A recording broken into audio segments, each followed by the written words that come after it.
Jake stepped off the landing module, his boots sinking slightly into the soft, violet soil of the uncharted planet.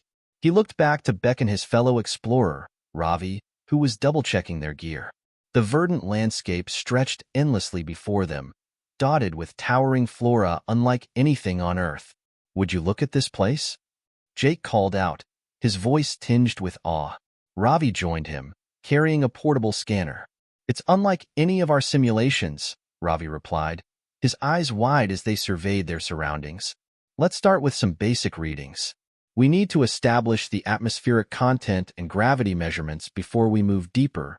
As they activated their equipment, a faint rustling from the thick undergrowth caught their attention. Jake signaled for quiet, his hand resting on the tranquilizer gun at his belt, a precaution more for wildlife than hostility. They watched as a figure cautiously emerged from the shadows of the tall, fern-like plants. It was unmistakably humanoid, with iridescent skin that shimmered in the sunlight. The alien stood on the fringe of the clearing, her large, luminescent eyes fixed curiously on Jake and Ravi. "Hello," Jake said slowly, stepping forward with his palms exposed to show he meant no harm. "We come in peace." The alien tilted her head, mimicking his gesture tentatively. Ravi kept the scanner pointed towards her, whispering to Jake, "She's not registering as any known form. Humanoid, yes, but the readings are off the charts." Seeing that the alien was calm, Jake took a few cautious steps closer. "We're humans from Earth," he continued, keeping his voice gentle. "I'm Jake, and this is Ravi." The alien spoke, her voice a melodic chirp, "Nalia." She pointed to herself, her gaze shifting between the two men as she repeated, "Nalia." Ravi lowered his scanner, smiling. "Nalia," he echoed, trying to mimic her tone. Encouraged by their reaction, Nalia stepped closer. She reached out, touching Jake's arm lightly. Her touch was warm, and her fingers brushed against his skin as if testing its reality. "This is amazing," Jake whispered, turning to Ravi. "First contact, and she's not running away. We need to document everything." Ravi nodded, pulling out a holographic recorder from his pack. Every detail could mean a breakthrough back home. They spent the next few hours interacting with Nalia, using a combination of simple words and gestures. Jake showed Nalia a picture of Earth from his digital device. Her eyes widened with wonder, and she pointed up at the sky, then at the picture, connecting the dots. As the sun began to set, casting a golden glow over the landscape, Nalia gestured towards the hills. "Home," she said, a sense of pride in her voice. "Could you show us?" Jake asked, the excitement clear in his tone. Nalia nodded eagerly, beckoning them to follow her. As they prepared to leave the landing site, Jake looked back at the module, then at Ravi. "We came looking for new life, and now we're walking into their world. Let's make sure we respect it, every step of the way." Ravi clapped him on the shoulder. "One small step for us, a whole new world of understanding," he agreed, his eyes set on the path that Nalia led them toward. The adventure was just beginning. Nalia led Jake and Ravi through the dense undergrowth, her steps light and assured. The alien landscape revealed more of its secrets with every turn. The trees here bore fruits and colors that seemed to pulsate with light, and the air was filled with the scent of something sweet and tangy. "Everything is so vibrant," Ravi commented, scanning a flower that glowed softly in the dusk. Nalia paused and plucked one of the glowing flowers, handing it to Jake. "Frolis," she said, trying to teach them her language. "Frolis," Jake repeated, turning the flower in his hands. He smiled at Nalia. "It's beautiful, like this place."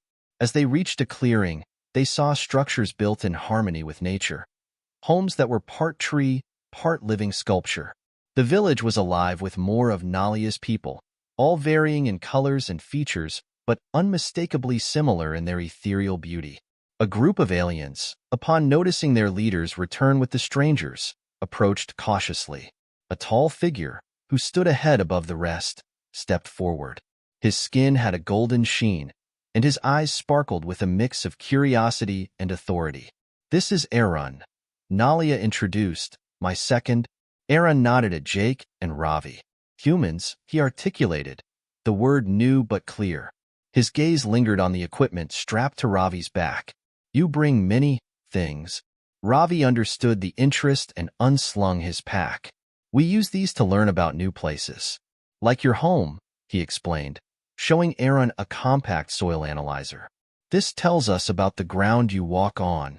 Aaron's eyes widened with wonder as Ravi demonstrated the device, inserting a probe into the soil and reading out the data. It's much like a tool we use, Aaron said, gesturing for one of his companions to bring a similar, albeit more organic-looking, device. The exchange was watched by the villagers with a mix of awe and delight. Children peeked from behind woven screens, and adults whispered among themselves, their tones melodic and flowing. Nalia, noticing the growing crowd, spoke up. Jake, Ravi, our people are curious about you. Would you share more of your knowledge with us tonight? We gather soon to celebrate the moon of Jolly. You will honor us by joining. We'd be delighted, Jake replied, looking at Ravi, who nodded in agreement. As night fell, the village center was lit by bioluminescent lamps that hung from the trees, casting a soothing glow over the gathering.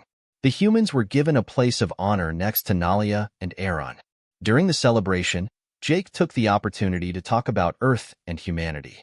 We live on a planet full of different environments, forests, deserts, oceans. He used his handheld projector to show images of Earth's landscapes and cities. The villagers were particularly fascinated by the pictures of oceans and mountains, water that stretches beyond the horizon, one whispered, touching the image projected onto the flat surface of a leaf-like table. Yes, and mountains that touch the sky, Ravi added, switching to images of Everest and the Mariana Trench. Just like you, we find beauty in life in every corner of our home.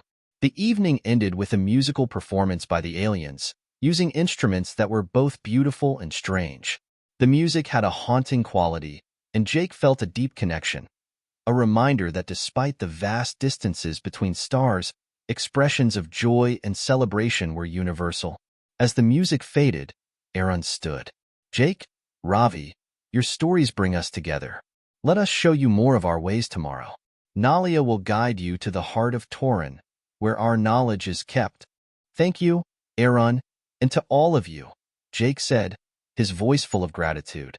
We're far from home, but tonight, you've made us feel like we're a part of your world. Nalia smiled, her eyes reflecting the light of the bioluminescent lamps. You are guests of honor in our tribe. We share our world with you, as you have shared yours with us. Jake and Ravi exchanged a look of quiet excitement. The mission had taken on a new depth, one that promised not just discovery, but a meaningful exchange between two vastly different cultures. The morning sun filtered through the thick canopy, casting mottled shadows on the path as Nalia led Jake and Ravi deeper into the heart of her world. The air was alive with the sounds of unseen creatures and the distant roar of what they would soon discover was a waterfall. Today, you see the heart of Torin, Nalia explained, her voice echoing slightly in the cool air. It is where we learn, remember, and teach. Jake, ever the inquisitive scientist, had dozens of questions. What do you teach? How do you preserve knowledge? Our ways are different, Nalia said, pausing to touch a large, leafy plant that seemed to respond by shifting its leaves towards her. We use nature. Come, you will see. As they arrived at a large, naturally formed amphitheater surrounded by towering rock formations, Ravi was quick to set up his recording equipment, eager to document everything. Aaron joined them, carrying what looked like intricately carved wooden sticks. These are memory sticks, he explained, handing one to Jake. Each carving, each symbol represents a story, a piece of knowledge. Jake examined the stick, impressed by the detail. So, each of these is a record of something important to your people? Yes, Aaron nodded. We learn them by heart. But more than that, we live them. This way, knowledge survives, from one generation to the next. Ravi, intrigued, asked, could you show us how you use them? Maybe share a story? Nalia smiled and took the stick from Jake, standing at the center of the amphitheater. As she spoke, her voice carried, amplified by the acoustics of the rock. She began to recite a tale, the story of her people's origin, her hands moving gracefully to illustrate the narrative, touching different symbols on the stick as she went. As she recited, other villagers joined, some bringing their own sticks, adding to the story, a communal sharing of history that captivated both Jake and Ravi. Your way of sharing history is so interactive, so alive, Jake commented afterward, genuinely impressed. It's different from our digital archives and books. We find strength in the spoken word and the collective memory, Aaron replied. What about you, Jake? What is one of your favorite stories from Earth? Jake thought for a moment, then shared the story of human space exploration, from the first moon landing to the recent missions to Mars. Using his tablet, he showed images of astronauts and spacecraft.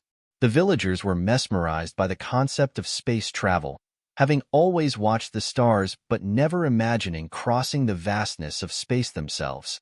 Your people are brave, Nalia said, her voice filled with wonder. To go so far from home. It's our curiosity that drives us, Ravi added.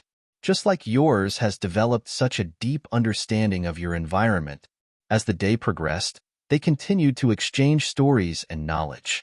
Aaron showed them how the tribe used the natural resources around them to live sustainably. They visited a nearby river where the villagers demonstrated their method of purifying water using a combination of sand and a plant-based filtrate. Sustainability is crucial, Aaron explained. We take only what we need, and we give back to the land. Jake nodded, deeply moved by the philosophy. There's much we could learn from you. Back on Earth, our relationship with nature is complicated. As the sun began to set, they returned to the village. Ravi, who had been recording all day, had a thoughtful look on his face. We came here as explorers, but I feel more like a student. That is the best kind of explorer, Nalia said with a laugh. Come, let us eat together. Tonight, we share a feast. Food from the land. Stories under the stars. As they gathered around a large fire, with food made from the fruits and vegetables they had seen during their tour, Jake felt a profound connection to this alien tribe. Through this simple act of sharing, they had bridged the gap between their worlds, finding common ground in their mutual respect for knowledge and nature. The sun greeted them with a warm embrace as they woke to another day in the alien village. Today, Jake and Ravi planned to participate in the daily activities of the tribe, hoping to deepen their understanding of and integration with Nalia's people. Good morning, Nalia, Jake said as they met outside their temporary dwelling. What's on the agenda for today? Nalia greeted them with her usual serene smile. Today, you join in our work. You will help with the planting, learn our ways of cultivation. Aaron, joining them with a few tools in hand, added, our planting techniques are unique as we align them with the phases of our 2 moons. It helps in the growth and health of the crops. Ravi, ever curious about alien technology and methods, was eager to learn. I'd love to see how you manage that alignment. On Earth, we have some similar practices, but nothing that sophisticated.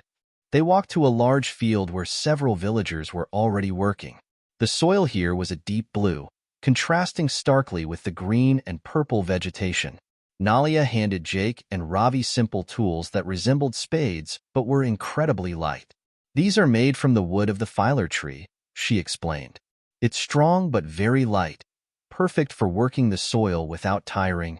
Jake took the tool, appreciating its balance. It's amazing. On Earth, our tools are mostly metal and can get quite heavy. They began to work alongside the villagers, who showed them how to prepare the soil using a mixture of organic compost and minerals extracted from a nearby stream. As they worked, Aaron explained, the minerals are rich in nutrients that are essential for our crops. We discovered their benefits many generations ago. Ravi was fascinated. He took samples of the soil and compost, planning to analyze their composition later.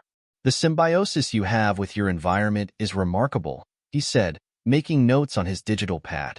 The morning passed with productive labor and laughter, as the humans tried to master the alien tools and techniques. After the work was done, they all headed to the river to clean up and refresh. Sitting by the river, Jake washed the soil from his hands and turned to Nalia. I've noticed that everyone participates in the work, even children. Is this a way of teaching them responsibility? Nalia nodded, splashing water on her face. Yes, everyone contributes. It's how we ensure that every generation learns to care for our planet. It teaches more than just responsibility. It teaches respect for life and the balance of nature. That's a valuable lesson, Jake agreed. Sometimes, on Earth, we forget those principles. In the afternoon, they gathered in the village center where Aaron and a few elders displayed various tools and artifacts, each serving a specific purpose in their daily lives. This is a Xylar horn. Aaron showed them a beautifully crafted object. It's used in ceremonies to celebrate the harvest moon. Its sound is believed to bring good fortune for the crops. Jake took a turn blowing the horn, producing a sound that was more humorous than melodious, much to the amusement of the watching children. As the day turned to evening, the village prepared for a small celebration of the day's work. Food was shared, and stories were told around a large fire. Ravi, sharing in the communal spirit, offered a story of his own. An old earth tale about a farmer who learned to work with nature to rejuvenate his failing crops. Nalia listened intently, then shared another story from her people, about a young girl who taught her tribe to use the stars to navigate seasons for planting and harvesting. As the fire died down and the stars blanketed the sky, Jake felt a profound sense of peace. Today was truly special, he said to Ravi as they headed back to rest. Agreed, Ravi replied. We're not just visitors here. We're learners, participants in a culture that's both ancient and incredibly wise.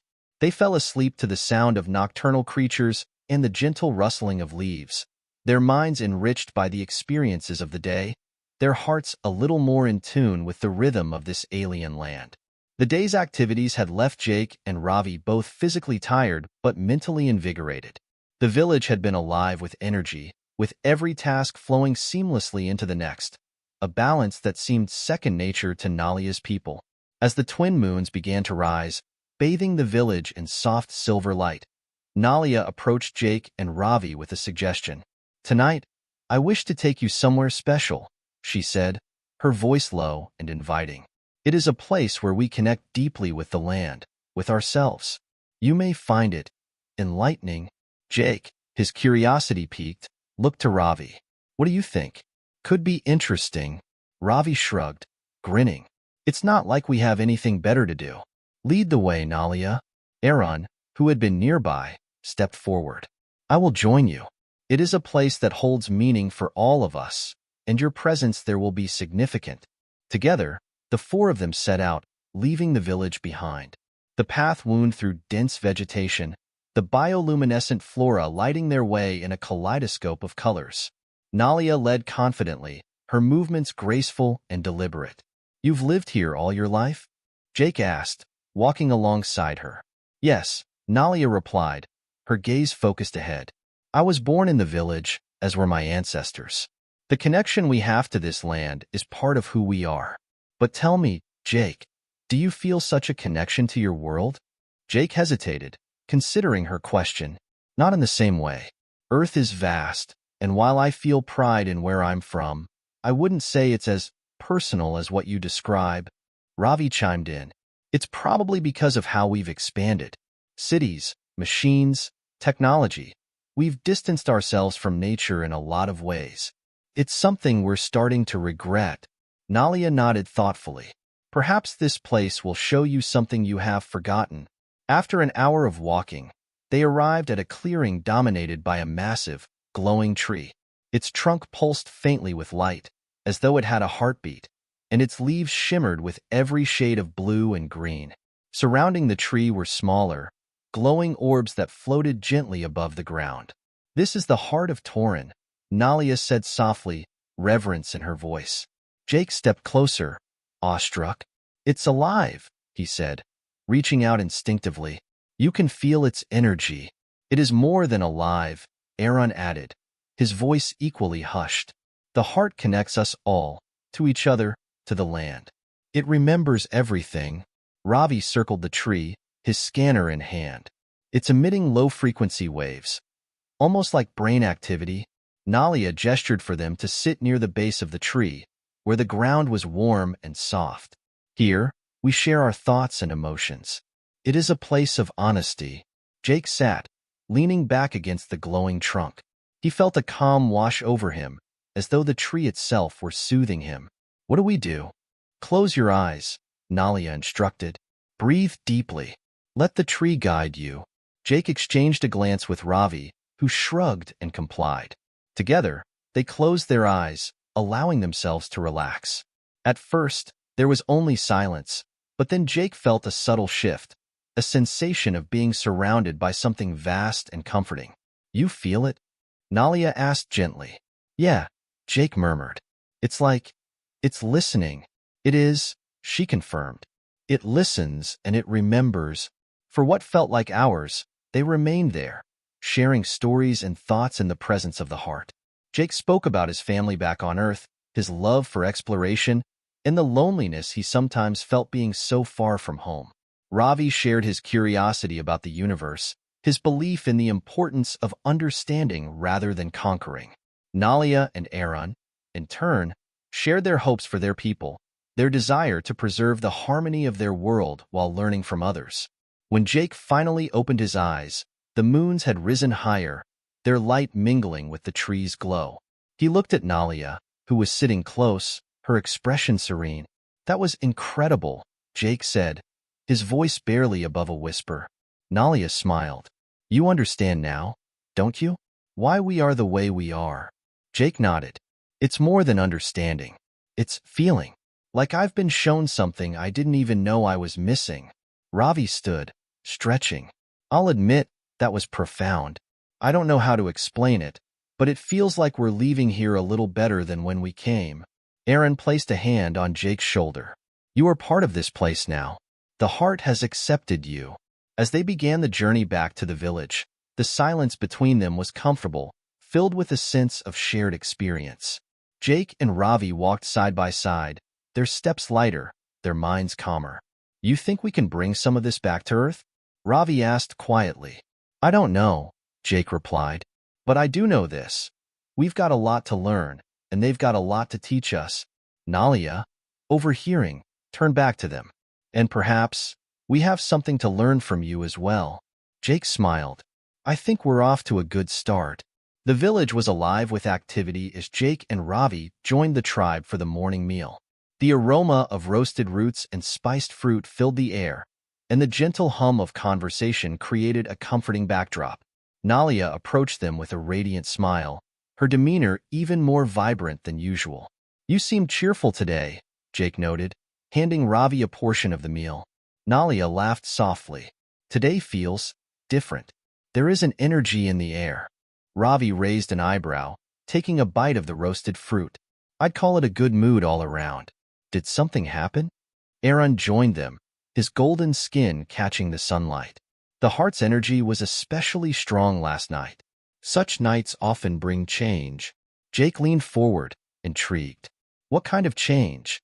Before Nalia could answer, a young villager approached, her expression a mix of confusion and excitement. She spoke in their melodic language, gesturing animatedly.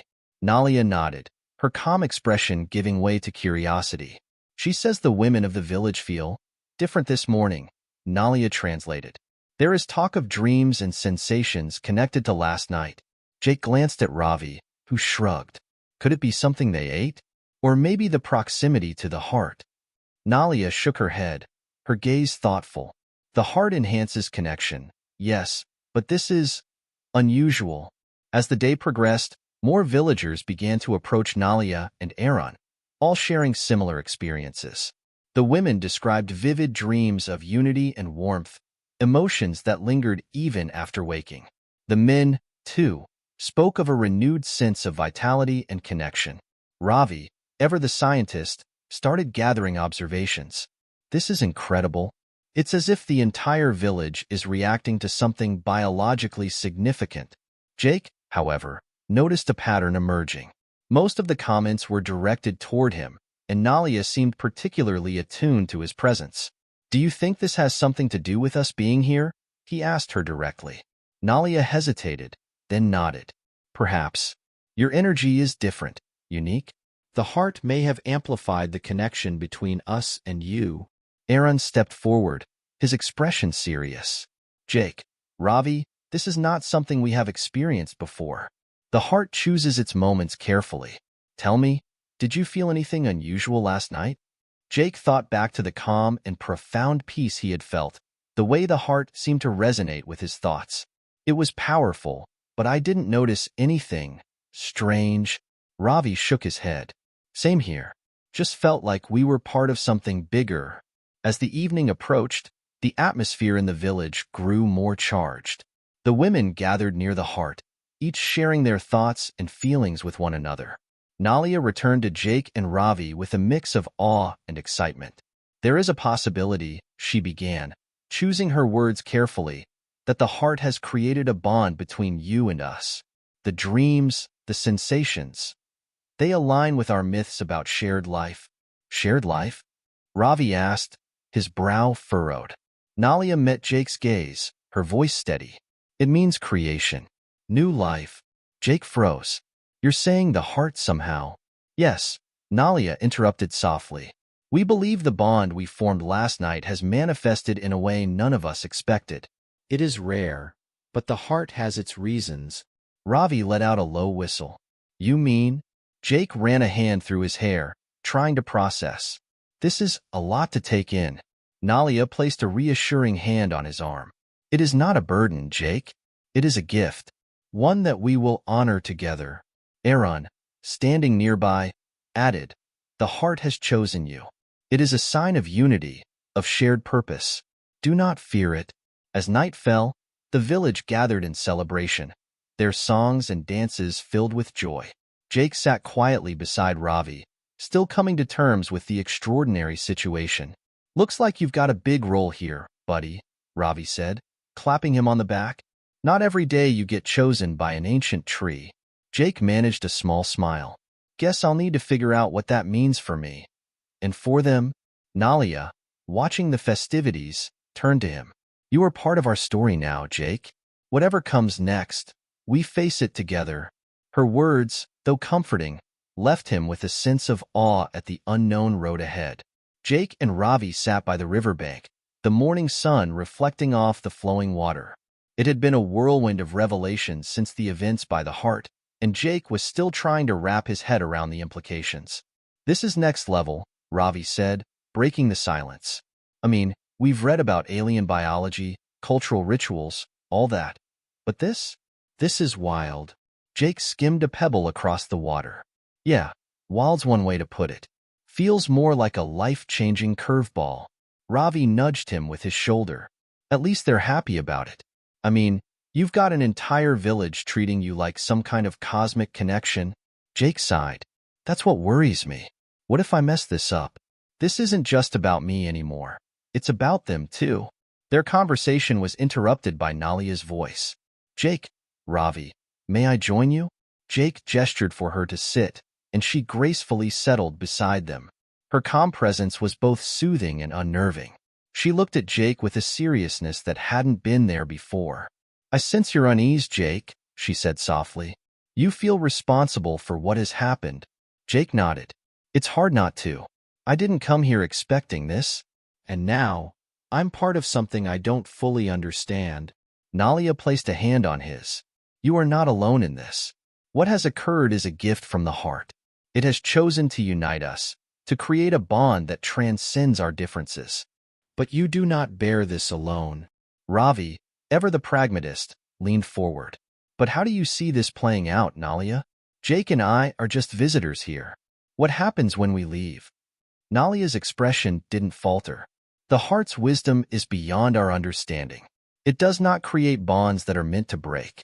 If Jake must leave, the bond will remain. It is not a matter of distance, but of connection. Jake rubbed the back of his neck. I just don't want to let anyone down. Your people seem to think I'm important now. You are, Nalia said, her voice firm. But importance is not a burden. It is a role to grow into. And you are not alone. Aaron arrived then, his presence grounding. Jake, Ravi, he began. The village council has asked to meet with you. They wish to discuss the path forward. Jake exchanged a glance with Ravi. Guess it's time to face the music, he muttered. Standing, Ravi patted him on the shoulder. Hey, we're in this together. They walked back to the village, where the council had gathered in the central circle. The elders sat in a semicircle, their expressions a mix of curiosity and expectation. Nalia and Aaron stood beside Jake and Ravi as the discussion began. An elder with silvery blue skin spoke first. Jake, the heart has made its intentions known. You are now part of our people, in spirit and in life. We must discuss how to honor this connection. Jake shifted nervously. I'm honored, truly, but I don't know what this means for the future. I didn't plan for this, and I don't want to promise things I can't keep. Another elder, her voice softer, said, The heart does not demand promises, only sincerity. Your presence here has already changed us. That is enough. Ravi chimed in. Is there a way for Jake to maintain this connection while also fulfilling his role back on Earth? Maybe we can establish a way for our worlds to communicate more. The council murmured among themselves before nodding. Aaron spoke up. This is a wise suggestion. If Jake must return to his people, then let us create a means of exchange, a way for our bond to continue, no matter the distance. Jake felt a wave of relief. I'd like that. I want to keep learning from you, sharing what I can. I need time to figure out how. The council agreed, and plans began to take shape for a system of ongoing contact. Jake, Ravi, and the villagers worked together to create something tangible, a bridge between their worlds, built on trust and mutual respect. As the meeting ended, Nalia turned to Jake, her expression warm. You see, you are not alone in this. Together, we will find a way forward. Jake smiled for the first time that day. I'm starting to believe that. The village hummed with quiet activity as the first light of the morning crept over the horizon. Jake stood at the edge of the clearing, watching the villagers go about their routines. Beside him, Ravi tinkered with a communication device they had spent the past 2 days assembling with the help of the tribe. You think this thing will work? Ravi asked, squinting at the glowing panel as he adjusted the frequency. It better, Jake replied with a chuckle. Otherwise, explaining this trip to mission control is going to be fun. Aaron approached, carrying a small, organic-looking component made from the fibrous materials the tribe often used. This should stabilize your signals, he said, handing it to Ravi. Our engineers designed it to harmonize with the environment. Ravi took the component, inspecting it. This is incredible. It's like your tech breathes with the planet. I've never seen anything like it. Aaron nodded, his tone thoughtful. It is because we see no separation between ourselves and the land. When you build with harmony, you build for the long term. Jake smiled, appreciating the simplicity of Aaron's philosophy. I think that's something humans could really learn from. Nalia joined them, carrying a bundle of fruits and wrapped grains. Breakfast, she said, handing them each a portion. You'll need energy for your journey. Ravi took a bite and nodded appreciatively. You know, I'm going to miss this food when we head back. Beats the ration packs by a mile. You will return, Nalia said confidently. The heart has connected us. You are part of this place now, no matter where you go. Jake met her gaze, feeling the weight of her words. I'll come back, he said quietly. I don't know when, but I'll find a way. They ate in silence for a while, the enormity of the moment settling over them. The device Ravi was working on hummed to life, emitting a soft, steady tone. There we go, Ravi said, satisfied. It's functional. Now we just need to set up the relay near the heart, and we'll have a stable line back to Earth. The four of them walked together to the heart of Torin, the great glowing tree that had changed everything. Jake carried the device, feeling a strange mix of pride and apprehension. This connection between worlds was something he hadn't anticipated, but now it felt like the most important thing he'd ever done. As they reached the heart, Nalia placed a hand on the tree, her expression serene. This place will remember you, Jake. It already does.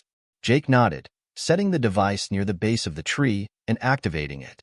A soft pulse of light spread outward, blending seamlessly with the tree's natural glow. It's done, he said, stepping back.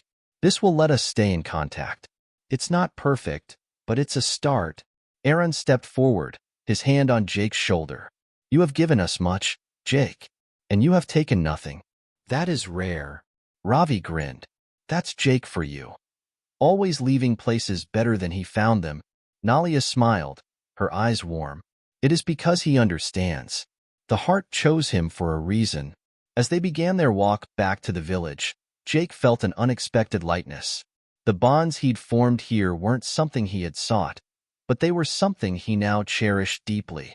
When they reached the village, the entire tribe had gathered to see them off. Nalia stepped forward, her hands clasping Jake's. "You leave as a friend, not a visitor. We will wait for your return." Jake nodded, his throat tight with emotion. "I'll be back, and I'll bring stories to share." Ravi, ever the pragmatist, looked at the sky. "We better get moving. The shuttle's on a timer." As Jake and Ravi climbed into the shuttle and prepared for departure, Jake looked out at the villagers one last time. Nalia stood at the front, her gaze steady and filled with something he couldn't quite put into words. As the shuttle lifted off, Jake turned to Ravi. "You think they'll be okay without us?" Ravi smiled. "They've been fine for generations. And now they've got a connection to us. It's not goodbye. It's just the beginning." Jake leaned back in his seat, watching as the planet grew smaller beneath them. He knew Ravi was right. This was just the beginning of something far greater than he'd ever imagined.